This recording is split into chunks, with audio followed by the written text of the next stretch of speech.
Welcome back to Viking football with Bruce Barnum as the Vikings get ready to head to the Palouse this weekend to take on Washington State in a 3 p.m. game on Saturday. You can watch that game on the Pac-12 network. The Vikings coming off a 49-35 defeat at Hawai'i last Saturday. And Coach, let's talk about Hawai'i real quickly before we talk about Washington State. Some impressions you had.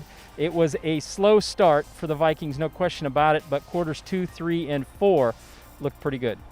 It was everything you didn't want in the start, Mike. You know, they jumped on us. We spotted them 28 goose, and you know it's hard to come back on anybody with that score. But you know what? The team dug in their heels and got after it, and you know made it a game. Had a chance without any mistakes. We'd have been even closer. So I was proud of how they reacted to being off, football for 2 years.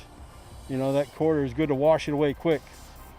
And if you look at it, the Vikings did make a few turnovers, but if you look at all the numbers, quarters 2 through 4, Portland State had the advantage over Hawai'i. And Coach, the first thing I noticed, we knew we had a quarterback with a big arm, and we know now that we have a really good wide receiver group, and you didn't even have all of your talent out there on the field, so you have to feel pretty good about that part of the game. We do, and like you said, some receivers for different reasons were left at home. Some didn't play, but when we get all those back this week, that part of the game should get even better. And defensively, you can look at Hawai'i did put up some pretty good numbers in the first quarter. They marched it down the field. Their first series scored a quick touchdown. But again, if you go through quarters 2, 3, and 4, the Vikings pretty strong. They forced 4 turnovers on defense and special teams. They got 4 sacks. They created pressure on the quarterback.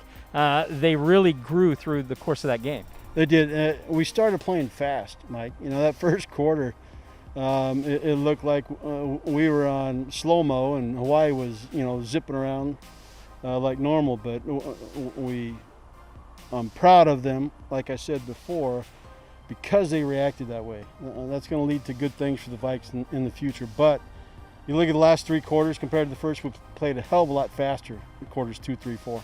And as you looked at the film after the game, obviously we know there were a few turnovers, a few mistakes here and there. But what did you as a coaching staff take away, 1 or 2 things that you looked at and you said, we got to get better in this area, maybe some things that you might change or just hope to do better this week? Well, we could go to every position on that, Mike, but not to say there were a bunch of negatives. Offensive line, I don't want 6 hit quite as much as he was. We didn't give up a lot of sacks, but there were a couple, after the ball was away, that I don't want those late hits on him. Number one, I was proud of the defensive line, the front 7, the pressure after the first quarter. And we talked about that. We addressed that right there on the sideline, and they responded. That was cool. Receivers, core, let's be perfect. Let's not drop any. We had some drops out there, and that might have got us closer, might have changed the game, and obviously the turnovers. I can't have the turnovers. Six knows it. When 6 plays better, he had 2 tough turnovers. He's still kicking himself, but I'm making sure he has a short memory and flush that out now. And if we don't make those mistakes coming into Washington State, we'll look even better. All right, the Vikings, as they head to Washington State, are going to take on a program that's kind of trying to find itself under a relatively new head coach, Nick Rolovich. Last week they lost to Utah State 26-23 on a play in the final seconds. And Coach, every coach has been through that experience. What do you think? How do you think that impacts Washington State heading into this week? Oh, they'll be ready to go, Mike. They know we're the underdog. They expect to come out and probably play their 1s, 2s, 3s, and 4s. All the guys waiting that have been working hard all year, but I don't think that's going to have that much of an effect. They looked fast. They got some great players. Their offensive line, number 13, the hair guy on defense, Max Borghi, their running back. They got a corner. I think he wears 0. They have some dudes. They're good. So I don't think that snake bit at the end of that game is going to affect them very much. And also, they're looking to find out who the definitive quarterback is. They split time between the two quarterbacks. What's your takeaway from that, and perhaps who you think they might play more, or do you think they'll continue to do that? I don't know. I'm more focused on the other side of the ball. I have read some of the stuff. The kid they had last year, I think, it sounds like the one they're going to end up with, and or the last full season. The Delora kid, I believe his name is, but. Not worried about that. We have to fix some things for us defensively, no matter who their quarterback is. And I like what we've done. The staff and players put together some things today that hopefully save a couple scores.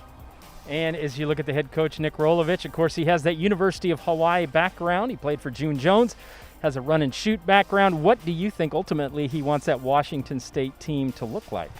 Rollo was a quarterback. He likes to throw the football, and he does. All his teaching, he was June's quarterback, but he knows, and June runs Mouse's system, so I'm sure they like to throw the football, every snap. They know how to do it. They have the talent to do it, and they have the offensive line to protect anybody. So I think that's what Rollo will turn into. I think that's why they hired him, honestly. They go from Leach, who was never going to run it, and add Rollo, so you can maybe put a little more there and have that side of the threat. But that's why I think they brought Rollo in. All right, as we wrap it up on Washington State, we would be remiss if we didn't look back a few years. In fact, 6 years ago, when the Vikings went into Pullman and came away with one of the biggest wins in school history. Coach, that was your first game as a head coach. Portland State winning that one 24-17. Shocked the nation, got tremendous attention. It led to a playoff season for you.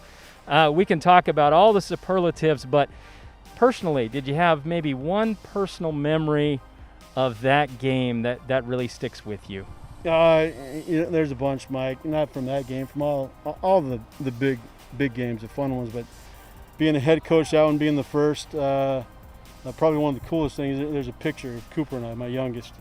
I was over there playing baseball, and I and Brody over there, but there's a picture somebody took of us right after the game, and that's one that I have on my wall. Just it kind of grabbed that moment, that win. So that was cool. That, and I got to click back. The referee came up because they were reviewing Sibley's interception. The ref came up to me because they tell the coaches about 20 seconds before they announce it to the crowd if it was an interception or not, and it sealed the game. And the one referee, I'll probably get his ass in trouble, but he came up and he found me on the side and he goes, "Coach, you just won the game." And I knew it before everybody. I kind of looked around the crowd before they announced it, and Cooper, again, was standing there. I said, we won. So that was a pretty cool moment. But anyway, water under the bridge. We're going back over there as underdogs again. You know how they talk money games, but we are going to make sure we're ready to go. We'll make a run. If we're close in the fourth quarter, who knows what happens. And that is a great memory. You come around the Portland State Athletics offices, you'll see that photo of Coach and his son when he was probably about half as tall as he is right now as a college student. Coach, final question. The real keys to victory for this week? Can't turn the ball over. We turned it over too much last week, number one. I need them to turn it over, so we need to win the turnover battle. Defensively, have to shore some things up. We can't give away the big plays we did last week in that first quarter against Hawaii. That set us back. But, we fixed a lot of that during the game, which I was proud of my coaches and my players. That and get the rest of our crew back, do that. Again, I think turnovers every game, and you saw it that game. It might have been closer in the end if we won that battle. But hopefully, do that. And like I said, games like this, the quote money games, if we can be close, however the hell it happens, if we can be close in the fourth quarter, we play Sandlot, and they get a little nervous. That's how I've kind of approached these games. All right, the Vikings, once again, getting ready for Washington State this Saturday, 3 p.m. at Pullman. You can watch the game on the Pac-12 Network. And for all your information on Vikings football, go to govikes.com.